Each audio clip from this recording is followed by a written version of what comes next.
Hello, and welcome to ImpediMed's webinar series. My name is Maureen Macbeth, and I am a Key Accounts Specialist Rehab with ImpediMed. Today's webinar is titled, The Role of Bioimpedance Spectroscopy in the Care of Breast Cancer Patients and Survivors, Best Practices Today and Future Research in Therapy. Here at ImpediMed, we want to recognize the patients, caregivers, and advocates working to improve the lives of millions of patients living with lymphedema worldwide. ImpediMed has a long history in lymphedema care with both novel technology and in clinical studies. Today, you will hear from my esteemed colleague and world-renowned oncology survivorship researcher, speaker, and author, Nicole L. Stout, DPT, CLT-LANA, and FAPTA. Nicole has been instrumental in defining the role of the prospective surveillance model and management of subclinical lymphedema. We look forward to an engaging webinar today. This will be a discussion format, and we welcome your questions.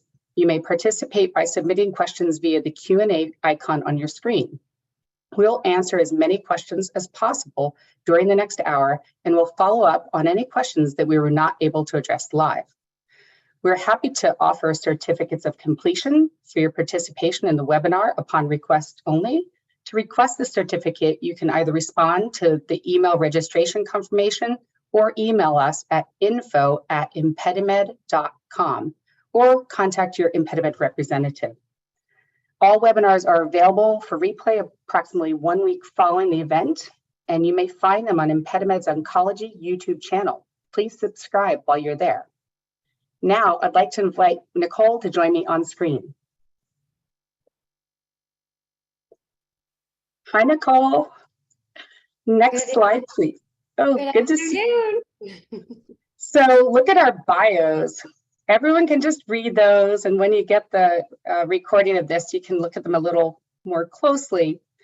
But I'd like to just kind of move on to the next slides, because I think you're going to hear more about what we've done. Why am I talking about this? Well, in 2004, not only did I become a CLT and Nicole was my instructor, but that was the first time I actually was introduced to bioimpedance spectroscopy. We had a PM&R physician, Dr. Andrea Chaville, who had the research device at our facility, and I got to go up and see it in action, and it was really exciting. A year later, though, I left and started a program down at Mercy Medical Center, and that's when I decided to start to teach as well. And so the Norton School is where I trained with Nicole, and that's where I started to train CLTs there. And probably by the time I met Robin Miller and many other people associated with the NLN, I was really hooked. I mean, this was going to be what I wanted to do. And I also felt like we needed to get this BIS technology at my hospital. So I had to go through that process with an IRB and got my first research device. It was very exciting, but a lot of long nights with those IRB proposals. With that being said, my career advanced, and I, you can see from my bio, left the hospital by 2017. And that's when I first started getting into doing consulting and more speaking, really recognizing that we had to amplify people like Nicole and the message they were trying to put out there about prospective surveillance, and really became an advocate of using bioimpedance as part of that. And so I was a SOZO early adopter and have been a long-term proponent of the prospective surveillance model. We were actually teasing earlier, I have Nicole's original article on prospective surveillance and with the early intervention from 2008. I think I printed it off in May 28th. So kind of a nerd, but it's pretty exciting. And then Nicole and I have kept in touch all these years, and now I'm going to let her explain why she's here tonight. Next slide, please. Well, I am grateful for the opportunity to talk with you all. There's a nice big group of you, and I know that I know many of you, so hello, and thank you. But it really has been my life's work promoting and developing the prospective surveillance model. And what I learned a long time ago was you can publish a lot of great papers and they can go into really esteemed journals. And at the end of the day, here we are 10, 12, 15 years later, and we still have not really overcome and hit that tipping point of implementation into practice. I always used to think of myself as an advocate for my research. I was a research advocate, right? I published these great things with a phenomenal team. We changed the way the world thinks about lymphedema and identifying lymphedema. And Hugo Parch said that to me one time. You may know that Hugo just recently passed. Yes, it was such a good mentor to me. But he said that to me once: you changed the way the whole world thinks about lymphedema, Nicole. And that to me was great. But how do we actually do it in practice? And that's when I became more of an advocate for the how. And that's what we're going to get into tonight. So my career probably in the last 5 to 8 years has shifted towards implementation science, learning how to study the how we put it into our clinics, how we train our staff, and all of the multiple aspects that we need to be thinking about in actual implementation. So that's my why tonight, really, is helping you with some insight to get to that implementation into practice. Yeah, I think you could not have said it any better. And, when we have to come up with learning objectives, we've really tried to capture that. So let's look at those. So we're definitely going to talk about, the evidence. And there's nothing like two of us that have papers all over our office to kind of get into this, but it's exciting. So we'll bring up some of that. But I really want to hear also about those techniques and really best practice of how we can implement technology like the bioimpedance spectroscopy, actually into our clinical practices. And then I'm hoping by the end, we really get into what some of the trends are and then the future research and that we've been talking about over the past couple of weeks in preparation for this. And I think it's going to be pretty exciting. So let's look at that next slide. And I just thought, and next slide, please. Thank you. So I like this slide because not only does it include some of the other people that aren't on this webinar tonight. I mean, we could have had a host of people here, but I just remember, and then I'll let you take the second one, but I remember meeting Jane Armour, right? And really diving into that was one of the first things I remember you talking about when I was trained. And Jane was already talking about, patient report of feeling something different. And I'll never forget that. So now I'm going to let you take the next one because that's all you. 2008. Well, and Jane and Robin Box's work before us out of Australia were really precursors of using this model. So our early intervention protocol we initiated that protocol back in 2000, 2001. And the first publications for that came forward in 2008. And that was really where this is one of those outliers in research. What led us to this protocol was the outlier. We were seeing patients so early, preoperative, and then following them prospectively. We were seeing them so early that we would identify that early tipping point. And when we put them into a sleeve, the swelling went away. They didn't progress. Was that lymphedema? Was it subclinical lymphedema? That opened a whole can of worms, and some tomatoes were flying at conference proceedings about that. But at the end of the day, and this is again from Hugo, does it really matter? If we have weakness in the system, if we manage it prospectively by taking the load off of the system, maybe we're preventing the progression of the condition. The American Cancer Society, and I'm again grateful to Bob Smith, to Kim Andrews, who really spearheaded bringing together an international subject matter expert group to review the evidence around this model, because what they saw in this, and where I think our future is in implementation, this is more than just a rehabilitation model. This is more than just lymphedema early detection. This is a model for cancer survivorship and supportive care. Yes. And so that seminal publication, I sort of feel like that was I thought it was a tipping point, right? But again, you publish a great paper. Here we are 10 years, the anniversary, 10-year anniversary, yeah, of that supplement having been published. We're actually beyond 10 years. And, so this slide makes me happy, but it makes me sad as well that we perhaps are not further along. But looking at the trajectory, you really can see the growth, the development of the field, to the point where in 2017, we were able to actually develop a guideline. And what's nice about that is I think that tells us this field is maturing. We have a volume of evidence that is of adequate quality now to actually substantiate recommendations in a guideline. So that I think was also a seminal moment. I don't want that to get lost in the conversation either. No, and I think that's so important. You know, everyone really likes to lean heavy on things like clinical practice guidelines, right?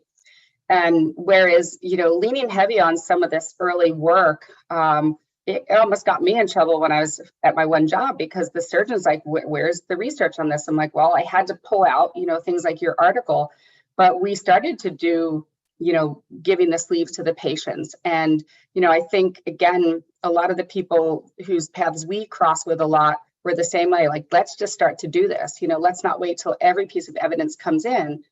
And, you know, a shout out to like Betsy Campione with some of her work on knowledge implementation science. You know, we can see on this timeline that that's actually true, and how long it is taking.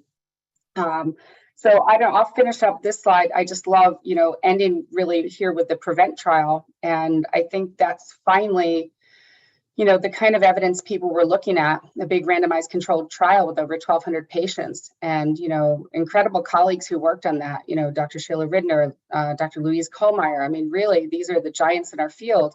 And I'm still surprised how many people don't know about that clinical, you know, trial and still question it. And as you said, we should be done talking about the why we're using this, and we should really be getting into the how.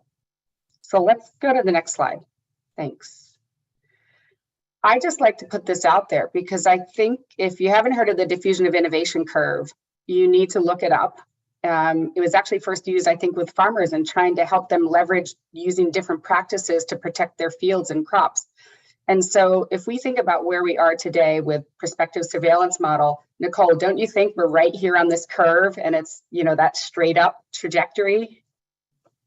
Yeah, that's kind of sad, isn't it? I think we still are in, I know, I sound like Eeyore the donkey, don't I? Maybe tomorrow will be a better day and people will pick up this SOZOs and this prospective approach, and it will be an aha moment.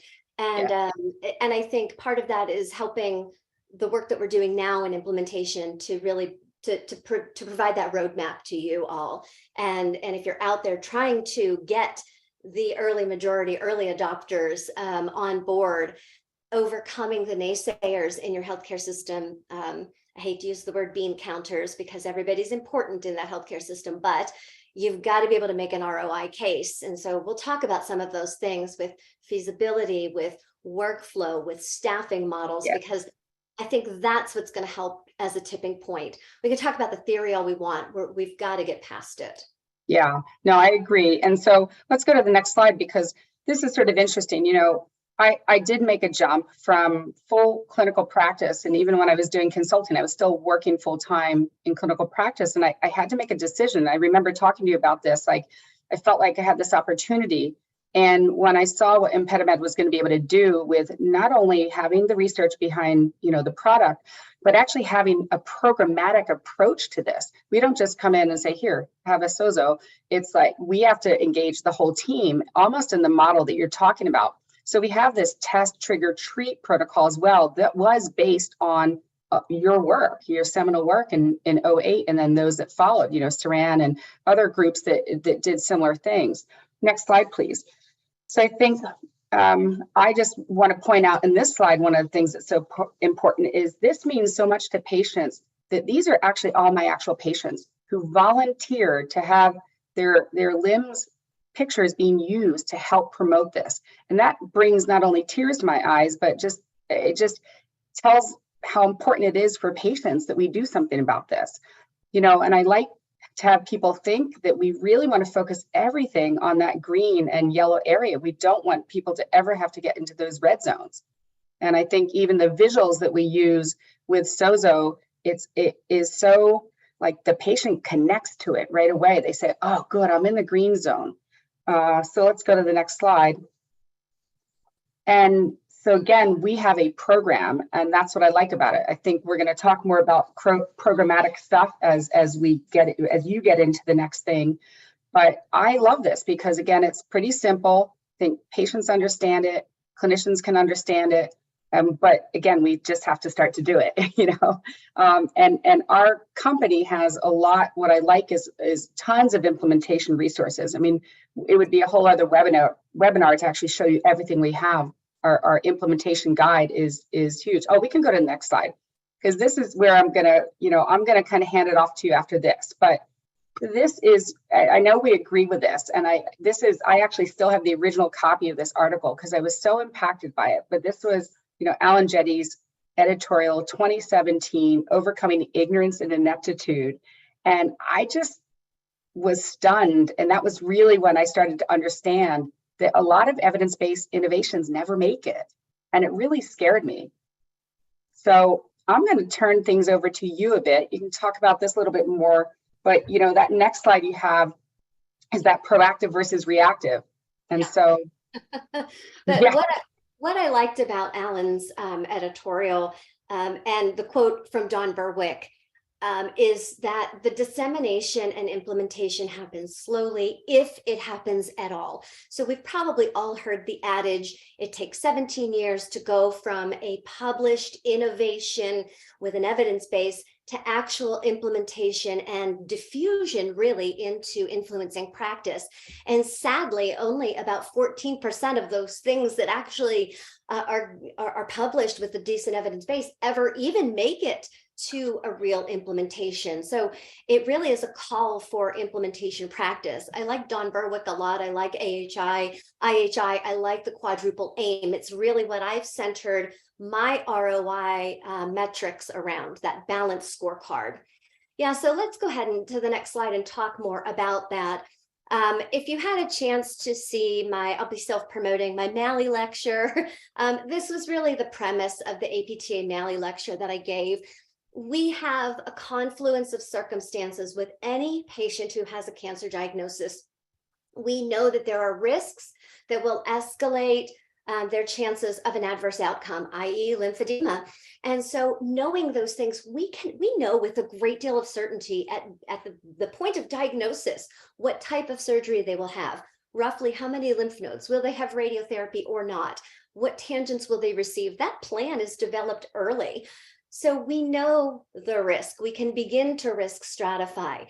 And yet rehabilitation is reactive in nature, right? We usually work in a restorative or supportive capacity, and we wait until there's impairment or functional deficit, and then the patients get referred to rehabilitation, a very reactive model. And what prospective surveillance, the construct, does is it forces us into a more proactive engagement, and it's different. And that's really, I think, what's challenged the implementation. We can't just sit back and say, refer your patients to PT or to OT or send them to us.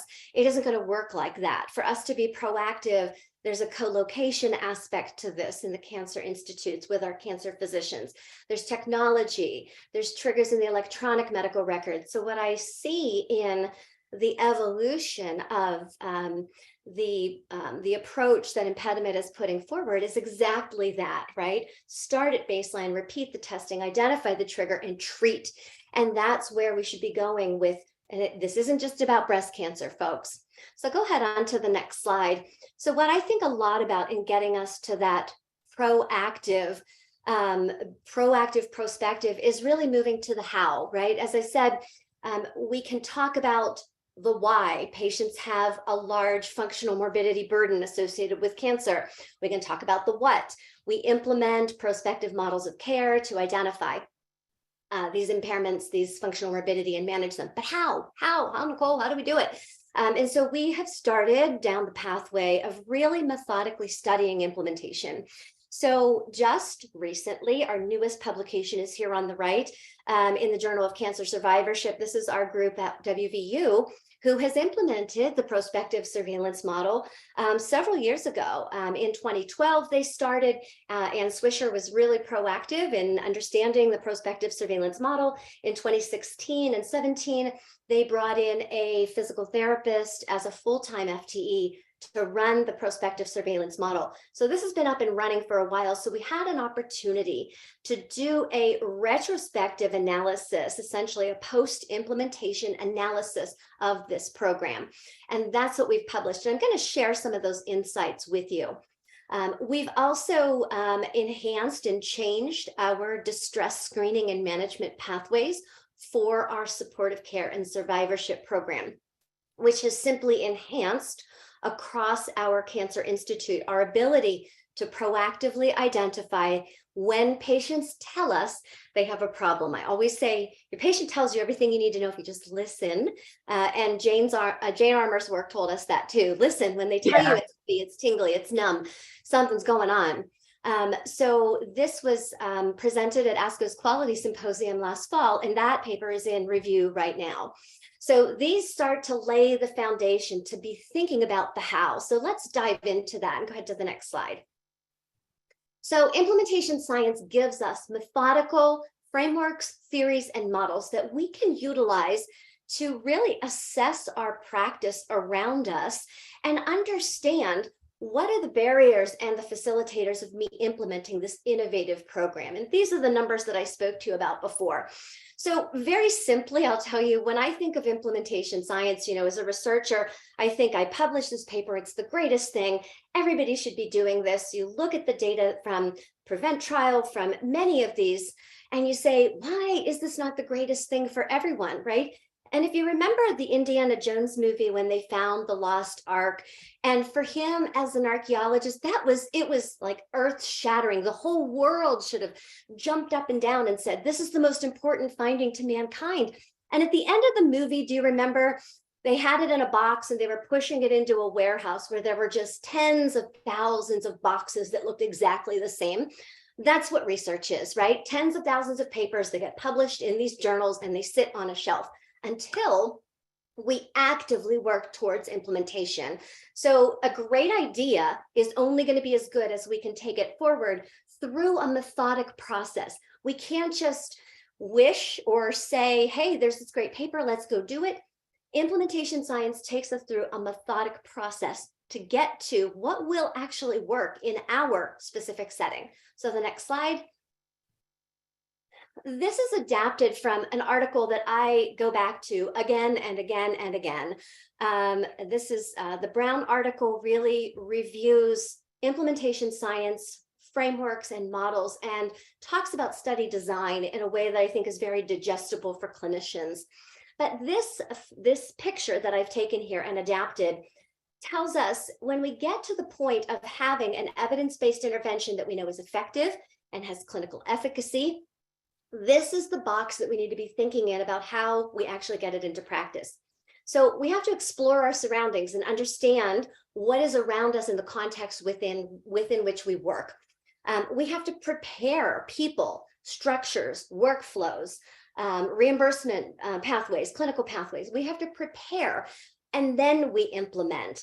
And then we've got to make that sustainable. So the context analysis is probably a place where a lot of you are at right now. And we use a framework called the Consolidated Framework for Implementation Research, the CFIR or CFIR. If you're in the club, now you're in the club of implementation, you can call it CFIR. So the CFIR actually was just revised. So some of the stuff that I'm going to tell you has been tweaked a little bit. But the CFIR really works around these major domains that you see here. So what do we need to understand to actually implement prospective surveillance in our clinics? We got to understand our clinic space. We got to understand the model. We've got to understand who works with us in this. So the characteristics of the intervention. What are the characteristics of prospective surveillance? Using this clinical approach, introducing an intervention that is proactive, that probably addresses an element of cancer care delivery that is being overlooked right now. We assess the inner setting. That is our clinical, the physical space that we want to implement in. So the Cancer Institute, the rehabilitation clinic. You have to look at the inner setting and understand what resources you have there, what capabilities. The process and the infrastructure that we have. So this is where you think about your process for implementing your workflow. What is your workflow? Where do you identify the places where you will intersect your measures and your tests along with that clinical workflow? Is it easy to do? Is it challenging? Are there barriers that you have to overcome? And what are the facilitators? The outer setting gets into the context of everything outside of your actual physical space where this is implemented. So your referral sources into you and out from you, your payers, policies. So it really encourages us to think globally about an implementation effort. And then the characteristics of the individuals, right? We have champions, but we have some others who may not be champions. And so understanding those stakeholders, who are your champions? Who do you need to win over? But also thinking about stakeholders at multiple levels. You can have a great clinician with a great idea who's got a supportive manager, but if the executives aren't on board, if the physicians aren't aware, again, those are some of the barriers that you've got to think about overcoming. So it really encourages us to think, the context analysis encourages us to think about everything that influences how we deliver the model, the innovation. Think about what are the barriers, and then what are the facilitators? How do we capitalize and accelerate the facilitators? How do we mitigate the barriers? Go ahead to the next slide. And so the how is we come up with a set of implementation strategies. So we take that list of barriers, and here's the good news. You don't have to make this stuff up. There's a lot of evidence that you can identify that looks at or provides you with insight around evidence-based strategies based on consensus agreement that are really known to influence implementation at a high level based on your barriers. So you map your barriers into these implementation strategies. There's an expert recommendations for implementing change. And you can find all of this on the Implementation Science Consolidated Framework website. They're all open access free materials. But this is where you look at the strategies. What are the things that I need to have in place? Do I need more staffing? Do I need to train my staff differently? Do I need to task shift? Do I have for example, do I have a medical assistant that I can train to take these measures on using the SOZOs in our practice? Does it have to be the physical therapist that's there in the clinic to do the measures? Probably not. You need the rehab provider or the medical provider to make a clinical decision, but maybe not to run the equipment. So how do we task shift? That's an implementation strategy. So you may already have these individuals, but you may not be using them in a way that helps to facilitate the implementation.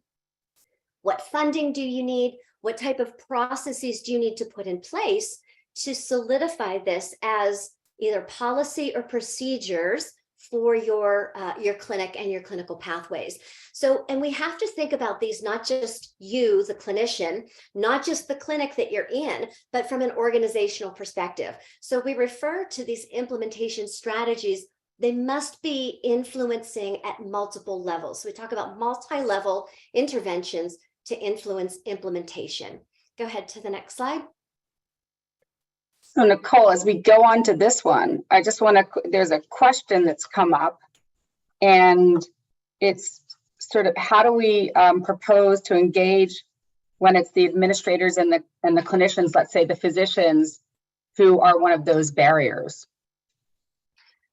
So I think sometimes it is, you have to sniff around a little bit. You may have one physician who is a barrier. You may have one who is a champion. And, you try to work with the champion. I think physician to physician communications are always critical. The other aspect of that is, I think it's hard for anyone to challenge when you bring an evidence base like this. First of all, what I have learned is critically important is aligning your goals to the strategic initiatives of your organization. If you have quality improvement goals that your hospital or your system or your clinic have put together, if you have a strategic plan that has been identified at an executive level, you've got to be able to show that you align to those things. When I think about the quadruple aim now, better outcomes, lower costs, improved patient experience, improved clinician experience. Those are the four things you should be thinking about. How do I frame my value proposition around those four buckets, right? So you may have a barrier that is one physician. They're not the only one in your system. And in fact, I've seen groups work with a different disease team because of that. And sometimes you're so successful in what you implement, eventually that diffuses out across other disease teams within your cancer center. So that's just one example. I think one barrier at one level should not stop the show. And, if you need to brief at a higher level, if you need to bring in an administrator or an executive, and that also helps to diffuse the barrier. Yeah, I think that's great. And And I also think having resources like this where, you know, again, being very programmatic about it, we've taken, this is basically taking the PREVENT trial and really putting it into a flow chart that I think a lot of administrators could look at and say, wow, okay, that makes a lot of sense there, right? And just to, oh, go ahead. Not only does this make sense to your administrators, you know who this makes sense to? Mhm. This makes sense to your EHR people. Yeah. My beautiful senior program coordinator and programmer. When I put something like this in front of her, she's like, oh yeah, I know exactly how we do this. So think about how you also, part of understanding your inner setting is to understand what tech resources you have. How are you going to use your EHR?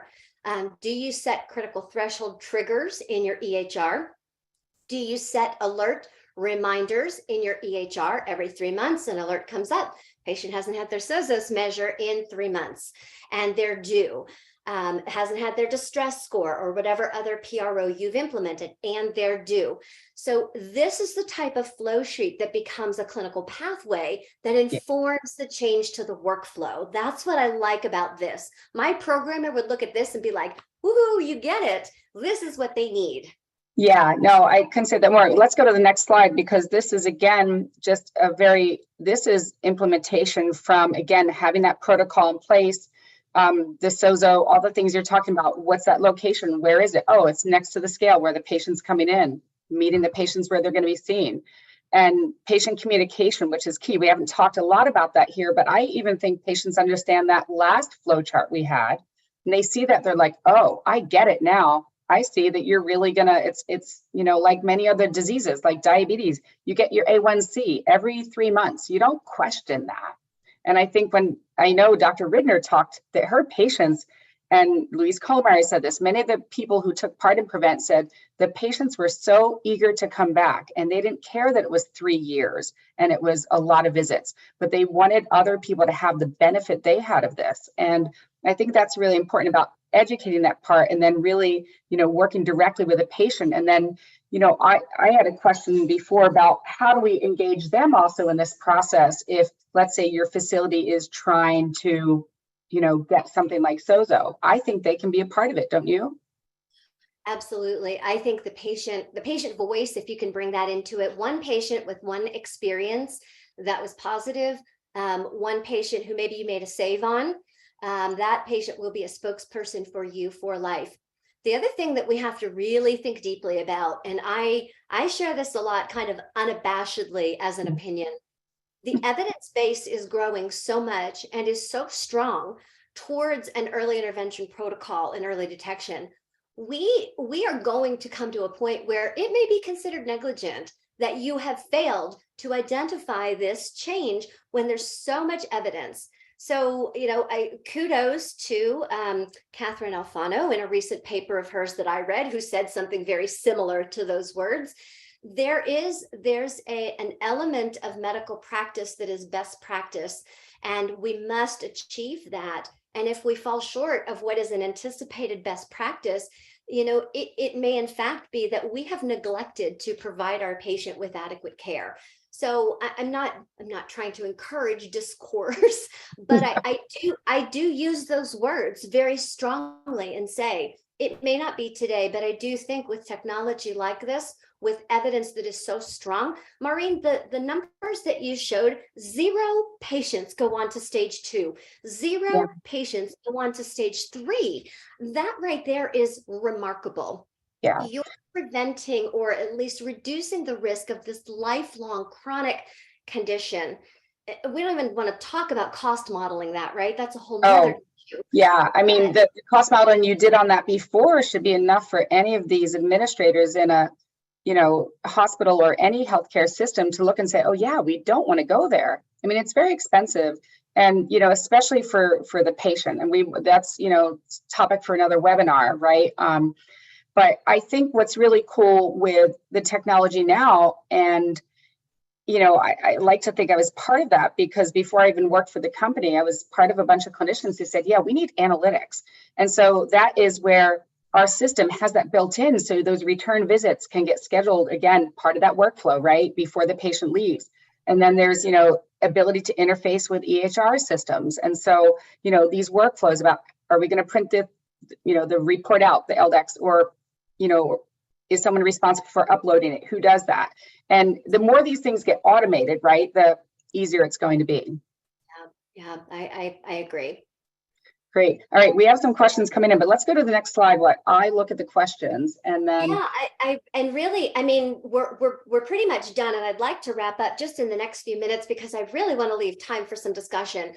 Yeah. Change, I love this, right? Change is a process, yes, at the patient level, at the clinician level, the clinic level, the organization level. So go ahead to the next slide. Let me show you a couple of just some framing for you, right? We said CFAR domains, what the heck is that? The implementation, facilitation strategies. So these are some charts that I pulled from the implementation manuscript that we just published in Journal of Cancer Survivorship. Feel free. The other thing you have on the first slide, I think, is my email address. You can email me if you can't get a copy of that. I know it's behind a firewall. You may have institutional support, but you can always email an author and say, hey, send me a copy of your paper. And I'm always happy to do that. So if you can't get it, let me know.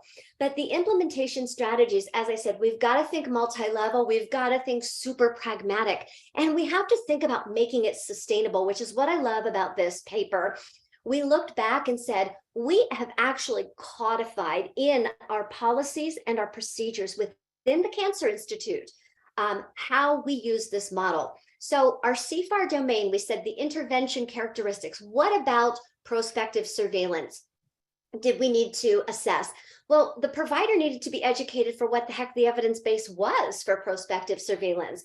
Our cancer care providers did not know about function. They don't know about functional measures. They don't know about the prevention of morbidity. Mm-hmm. And they really don't understand scope of practice for rehabilitation providers.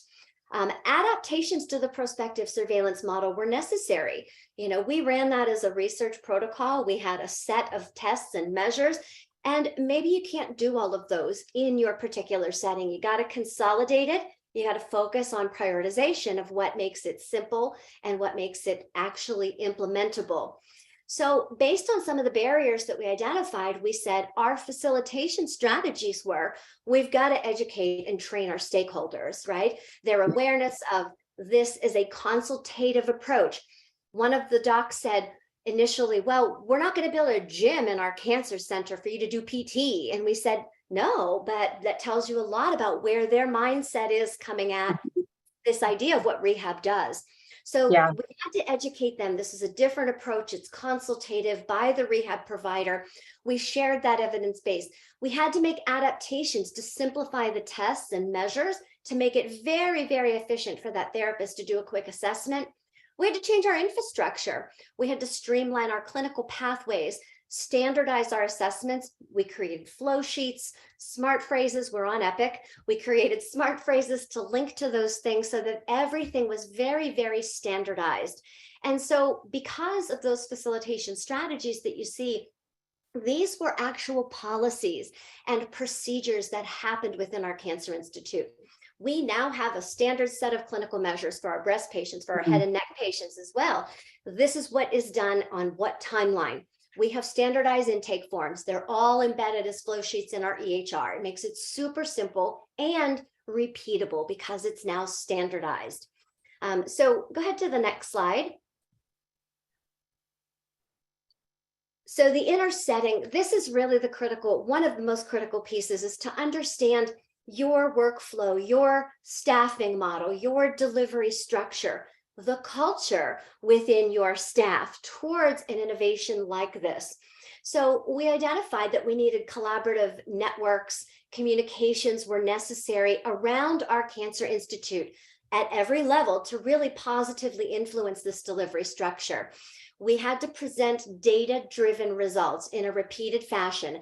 How many patients are coming in? How many are getting measured? How many are we identifying deficits early? And we continually evaluated, well, we're only getting about 60% of the new patients. What's going wrong?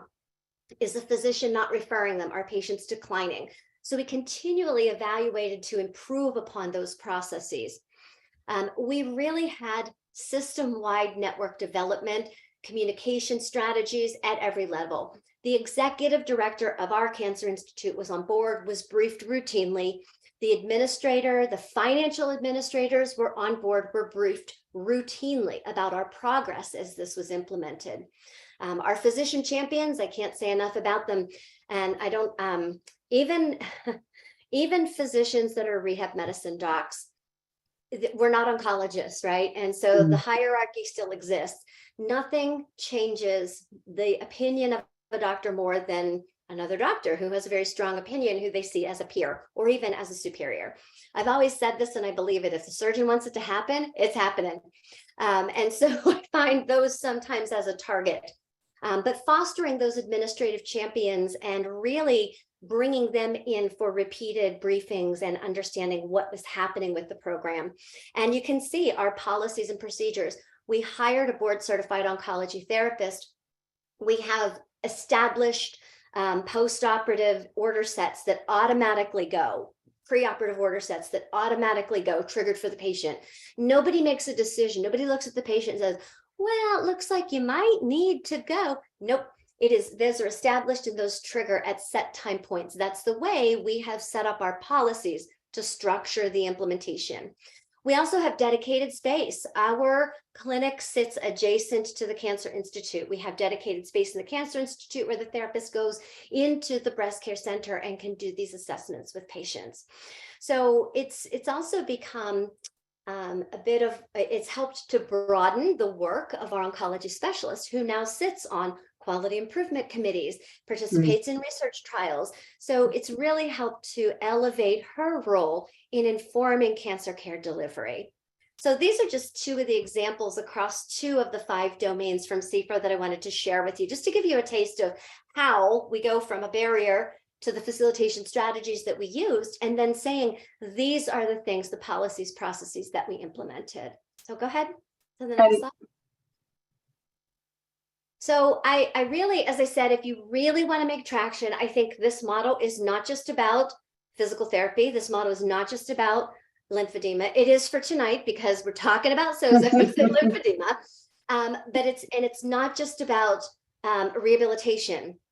This is a much, much larger framework for prospective supportive care, for survivorship care, starting at the beginning. So when I think about measuring and tracking early identification of lymphedema, I'm also thinking about, if we have that engagement with a patient and I can understand their physical activity status, their smoking status, their financial status, we can monitor for financial toxicity prospectively. Same model, same approach. We can monitor for transportation deficits or issues prospectively. Same model, same approach. Our social workers are not running around, putting out fires and fire drills, because we're managing these things proactively. So I think it's a model that lends itself to a much broader implementation. And if you want to make a case in your Cancer Institute, you can tie this into some of the Commission on Cancer standards. We have standards for a survivorship program. We have standards for rehabilitation. They cite the prospective surveillance model research in the COC guidelines. So use that to your advantage to say, this is how it should be done. So I think this is a foundation to work from, but we've got to broaden our minds a little bit to get there. So I think that's what we've got, and maybe we can. Well, we've got a lot of questions, and it's really interesting that you taught a couple things. I'm going to kind of tie these two questions together, but one was, someone asked about, their therapy clinician sits on the breast center leadership committee, yay, and they're currently reviewing like NAPBC guidelines. And so they, of course, can complete functional measures, circumferential and things like that.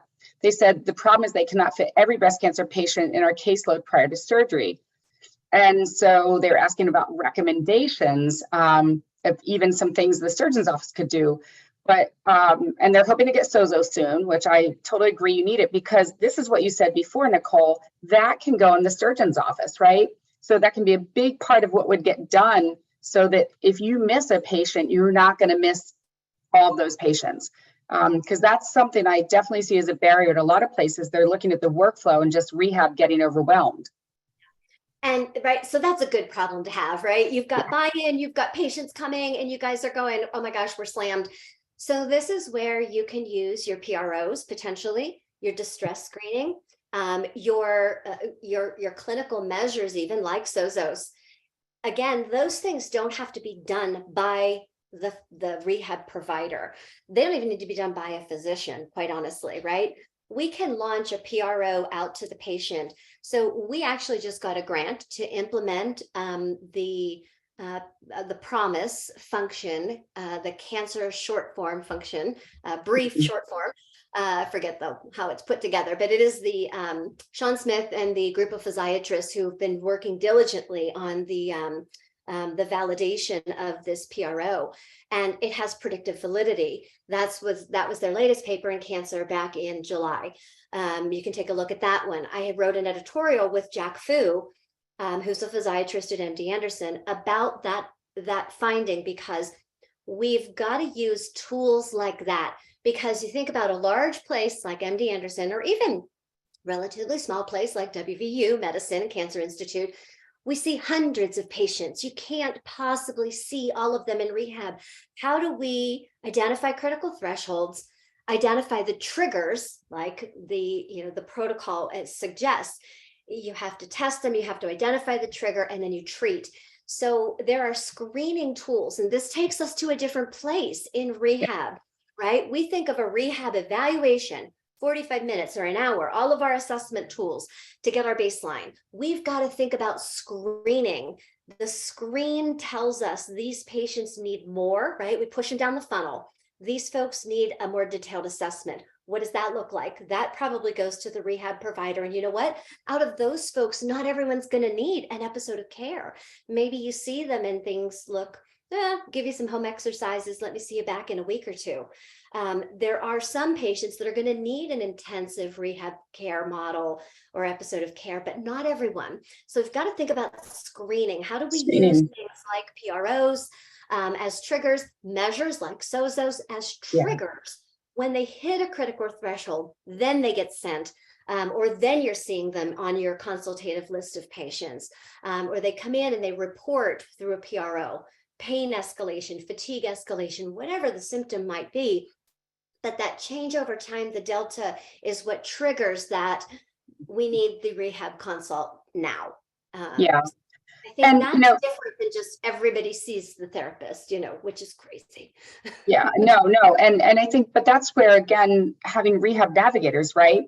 Our colleague Denise Pfeiffer down at Lee, they're doing a wonderful job down there. And, they have a SOZO in the Cancer Institute. We just actually have someone else commenting, thanks, Heather, said, well, she's just saying, we've run into that trying to capture everyone. And now they're getting a second unit for the Cancer Center. And this is where, our team's actually equipped to come in and really help you look at your workflow, because that way you don't miss people, right?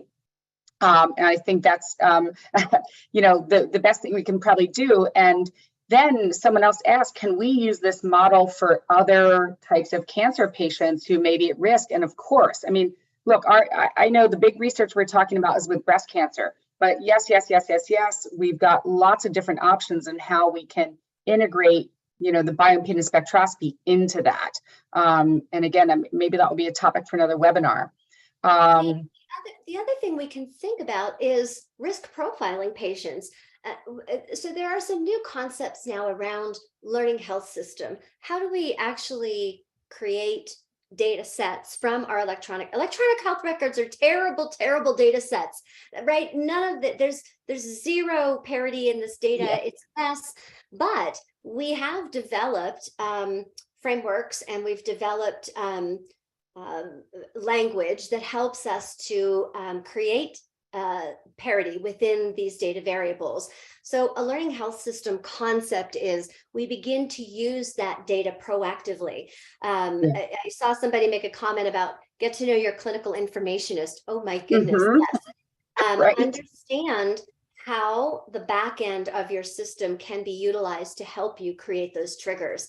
Anybody who has a scheduled MR, modified radical mastectomy, and a lymph node dissection, boom, that already, those should be the patients that we see.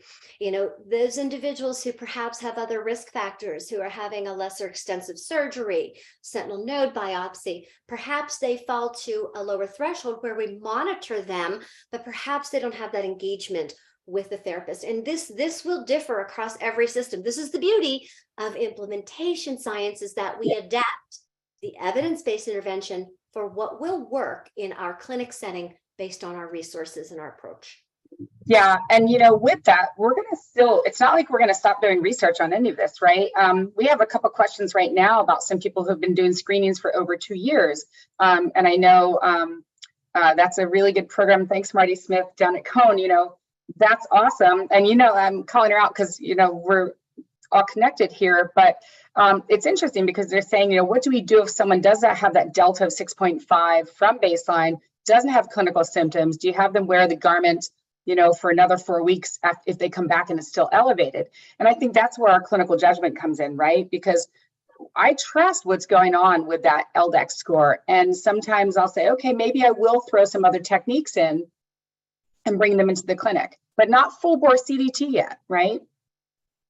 Yeah, so a couple of trials that have looked at that, right? Electra Pascat at Ohio State basically said, give everybody a sleeve. Let's try it. Let's see what happens, right? Let's randomize. Give one group of patients, give them all a sleeve. Next group of patients, don't, and just follow them and manage if they become symptomatic. That was published in Cancer, I think, or JCO last year. And really it was no better to give everybody a sleeve than to just monitor and manage those who had episodes. Now, there was a study out of India with a very large cohort, prospectively randomized study. Vincent Pad, and I'm going to not say his last name, but it is, he will be a keynote speaker at the ICPTO meeting in Amsterdam this fall, talking about his prospective surveillance work, which has been give every patient a sleeve. They don't need that clinical interaction, use that prospectively. And his findings with a slightly larger cohort, I don't know if it was as well as controlled as Dr. Pascat's study, but found very different outcomes, that it was in fact beneficial, feasible to give these individual sleeves as a preventive measure. Yeah. So there's, again, the evidence, the good thing about science is it constantly is emerging and we learn new things. And what we knew, 20 years ago, we can throw out the window, right? Don't lift more than 5 pounds for the rest of your life. Thank God that's gone by the wayside, right?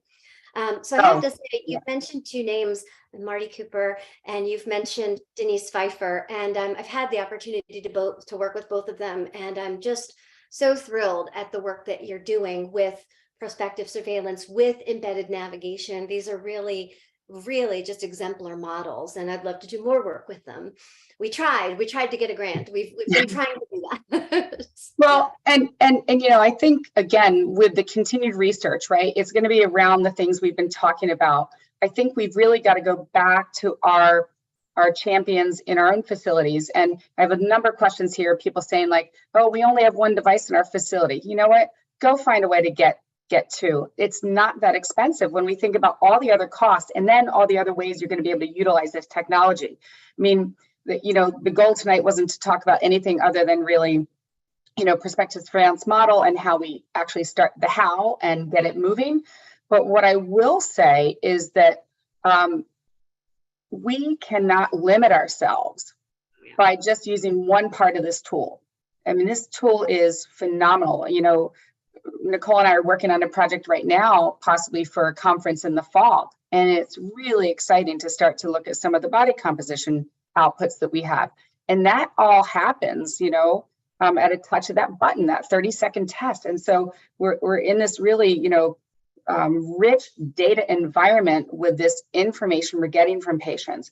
And we have to really push to be given the tools that we need. That's kind of my... Well, Maureen is, as honest as she could be, wearing her hat of impediment tonight. Go on, get another machine device, figure out a way. But I will share with you what are our next steps in research with our implementation project is feasibility and acceptability, right? We're now putting the SOZOs into our breast care center. I just had a conversation with my surgeons last week. They're very excited. They want to get this rolling. They want us to be able to track not only the patient outcome, so there's a clinical effectiveness piece to this, but we're also going to look at the workflow, the feasibility of implementation. How much time does it take? How amenable are patients to this? Are they okay with taking off their shoes and their socks and having to walk on the floor and stand on a scale? So we literally have walked through this. And I said, one of the surgeons made the comment and said, do you think patients are going to want to take their shoes and socks off? And I said, if you put it next to the scale at check-in, they're going to be thrilled to take their shoes and socks off. Yeah, let me take off those extra pounds of shoes and stand on the scale and then stand on the SOZUS. That was at least my rationale. But so feasibility, acceptability around the implementation along with the clinic outcomes. So we're going to look at how we facilitate the implementation, the training that we do, we're going to track that. Our task shifting procedures will track those. And hopefully we can come up with a roadmap essentially for an implementation effort. We'll look at the feasibility of this, not just from the cost, right? We'll look at direct cost, but we'll also look at time and the time that it actually takes. The perception of the clinicians is a measure of feasibility. If it takes them 3 extra steps in their workflow, but they're like, oh my gosh, it's so great to have these data, the trade-off there is that it is a feasible intervention. The other thing that we're looking at very, very closely is some of the emerging evidence using the SOZOS to identify skeletal muscle mass and looking at early sarcopenia. So again, if we're using this in a patient population at the point of diagnosis, following them prospectively, can we generate that skeletal mass measure, that skeletal mass index? There's evidence around sarcopenia in these women who've been on anti-hormonal therapies. We're thinking about our BMT population. We're thinking about our head and neck population, and just prospectively measuring those individuals. Many of them will get CT scans as a part of their standard of care for their workup at cancer diagnosis or through treatment. And so we want to be able to look at some studies, some measures, and see if there is concurrent validity between these two tools. I feel like that could really make another tipping point here. I'm always thinking I'm at a tipping point. Oh my gosh, Nicole, there's so many tipping points, but yeah, I mean, I think the tipping points are going to be amazing, but we had a big group from Cleveland Clinic starting to look at calculating, using our skeletal muscle mass output on BIS to calculate skeletal muscle index. Something like 35% of the early breast cancer patients were actually sarcopenic at time of diagnosis. We have a problem on our hands. So I think that's going to be another webinar for us. So if we don't even need to pull up the last slide. We had some cute key takeaways, but it was really just try to think like Nicole and Maureen, like be a nerd. Try to bring shared decision making and into your prospective surveillance model. We tried to tell you, like, get the patients involved. It takes that one patient who is, and I had a patient like that who made changes for me in my hospital. Reach out for resources, don't reinvent the wheel, and then engage in PediMed, because this is actually what we do. We have experts who are clinical program specialists who know how to do this and run programs. And with that, engage your colleagues and patients. And Nicole, I'm going to let you have the last word.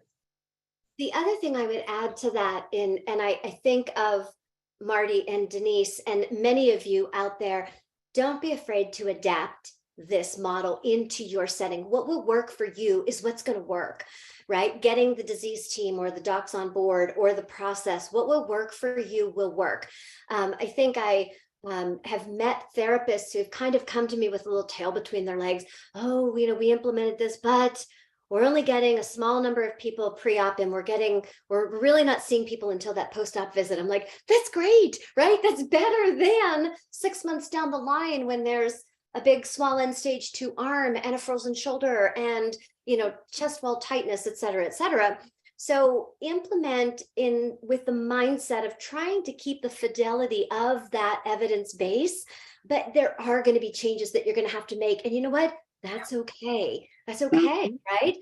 Getting those repeated measures over time, early identification, it's, moving towards implementation with that mindset of adapting the innovative EBI, the evidence-based intervention, to your context.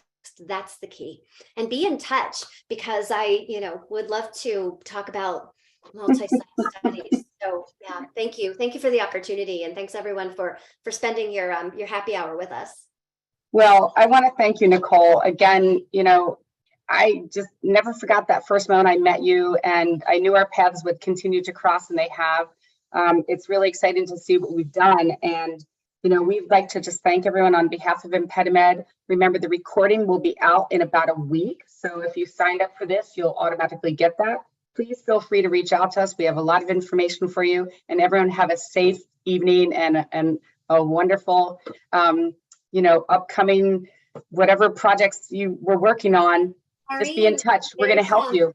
Andrea Brannis says hello. She's in the chat there. There's another one. The pen diaspora is strong. Yes. Well, I just think it's wonderful. Everyone. We're really excited. Thanks, everyone. Have a good night. Thank you.